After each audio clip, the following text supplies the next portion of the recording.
కవినై కవితనై భార్యనై భర్తనై కవినై కవితనై భార్యనై భర్తనై మల్లెల దారిలో మంచు ఎడారిలో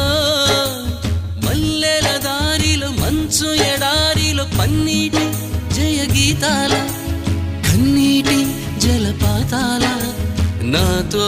నేను అనుగమిస్తూ నాతో నేనే రమిస్తూ ఒంటరినై